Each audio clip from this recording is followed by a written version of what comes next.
So we have more information on Necron Secondary Objectives, and they appear to be some of the best in the new chapter approved book. It's coming right up. Necrons! Nick speaking, and welcome to this video. Right, today we are talking about the new chapter approved Warzone Nephilim book, because in there we've got our dedicated Codex Secondary Objectives. They've been updated, we've got info on the Necron ones, and they look pretty good, potentially the best in the book. How about that? Could Necrons really be back? Well, it's going to depend on other things. Of course, the points values, which we're still waiting for info on, that's going to be released on the Warhammer community website for free for everyone to get, well, without paying any money. How about that, Games Workshop? That's a good move.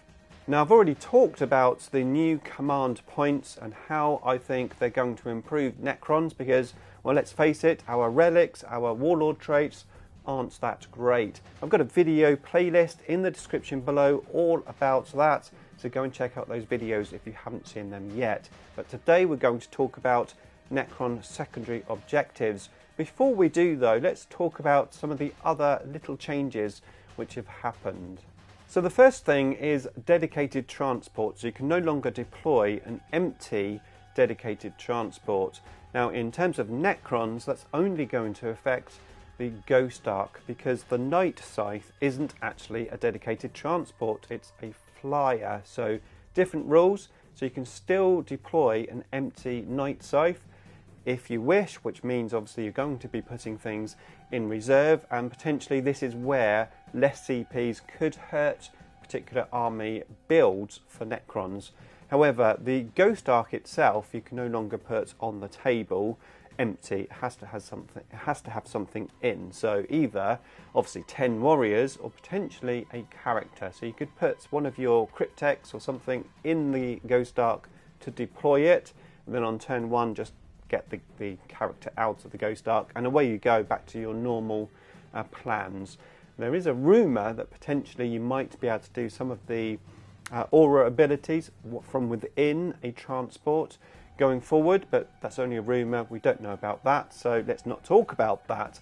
But Ghost Arks, if you were using them to deploy empty, maybe as a battering ram, then, well, now you have to put something in it when you deploy, otherwise it's destroyed. And of course, Necrons have ways to get extra command points as well. So the Silent King giving us 3 command points if he's in our list. Potentially if we take the Sotek Dynasty, take Imitek the Stormlord for 2 extra command points. You could take Trazyn, who helps us with Warlord traits and CPs. So we've got some options there, potentially Sotek going up in the world for us. And of course, when you're list building, it's going to be better now to take single detachments, preferably either the patrol detachment, the battalion detachment, or if you really can do it, I don't even know what it's called because I've never played it. What's it called? The brigade detachment. Potentially, armies with good troops are going to benefit from this, and we have some pretty decent troops, especially if we get some points reductions on those troops. So less CPs isn't really an issue for us that I can see, with the exception that if you do want to take lots of fast attacks, you're going to have to pay those CPs for those list builds. But yeah, I think the game on the whole is going to change how people make their list. I'm really looking forward to see how lists end up being with this new chapter approved book. Interesting times. Okay, so on to secondary objectives, and it's probably worth pointing out that there's 2 secondary objectives which are no longer going to be in the book, and that's To the Last, which I've never taken with Necrons. I have taken it with Tyranids once. I've only played 1 game with Tyranids, but there you go. Anyway, that's gone. And the other one, of course, is going to be Stranglehold, which I think we all knew was coming anyway, because, well, they've been talking about it for a while on the interweb. So yeah, Stranglehold is gone. However, on the flip side to that, and the biggest bonus I think for Necrons, is you can take more than 1 Codex specific secondary. That was a mouthful. So you can now take 1, 2 or 3 Codex secondaries, as long as of course they're in different categories. Now, there has been some tweaks to some of the other secondary objectives. The key ones maybe are engage on all fronts, where a flyer can no longer count for that one, and then the retrieve data has changed now.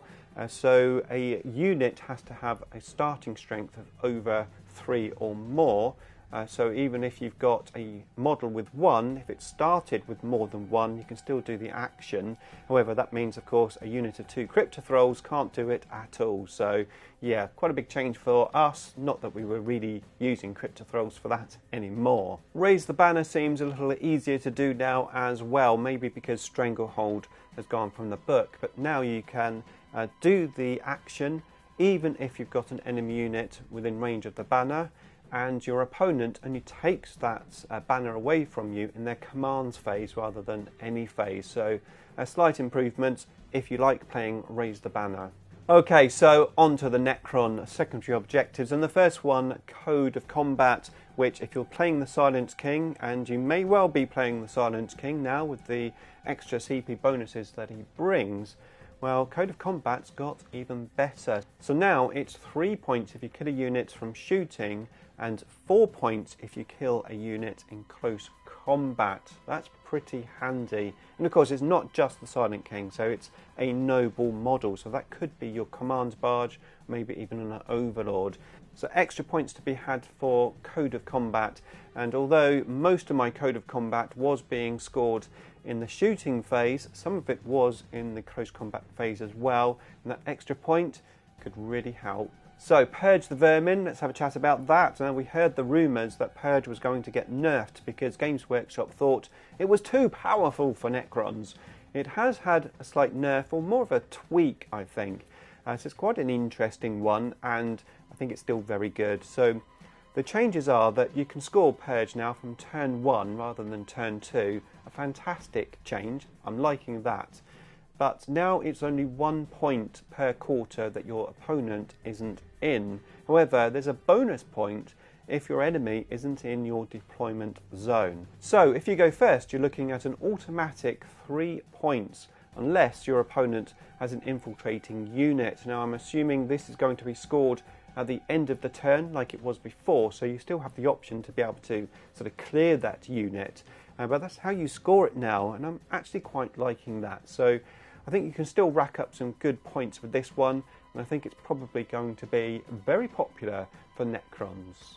Now the next one is Treasures of Eons, which I personally have never played. However, it's really good now. It has changed from Battlefield Supremacy to a No Mercy one. So if you don't have any nobles on the table and you're not taking a Code of Combat, this could be a very good option for you. And you can take it with Purge the Vermin now, even better. Now the big thing about this is your opponent can no longer select objective markers that are in their deployment zone. So they choose 3 objective markers but not in their deployment zone. And at the end of your turn, if you score 1 objective, you score 2 points. If you score 2 objectives, you get 3 points, and you get 5 points for scoring 3 objectives. This is much better than Stranglehold now, and it's really good. Those points values are unconfirmed, but I believe they are staying the same. Okay, so next it's Ancient Machineries, and this is great news for Ancient Machineries if you're taking the Objective Secure dynasty, because now Objective Secure units complete the action at the end of your turn, no waiting until the next turn, which is the main reason I didn't take this secondary objective. Not only that, but now you score 4 points as opposed to 3, and you can do the action if you control the objective, even if there are enemy units within range. However, the wording has changed now, so you wake up an objective each turn. So that's just 1 objective, and you can only do it once. So if you had 3 objectives, there's a maximum of 12 points. So some really good secondary Necron objectives there, and I think I can see me playing, well, most of them, if not all of them, and potentially all the time. I mean, yes, okay, you've got the Sotek option, but I think if you take Objective Secure and Pre-Game Move, I think that is going to be the most powerful one once again, maybe more powerful than Novok now, just because of these secondary objectives. So in the battlefield supremacy, if you have the Silent King or maybe a noble unit, particularly the Silent King, then of course you're going to take Code of Combat, and if you're not taking that, you're going to take the new Eons, our beefed up Stranglehold.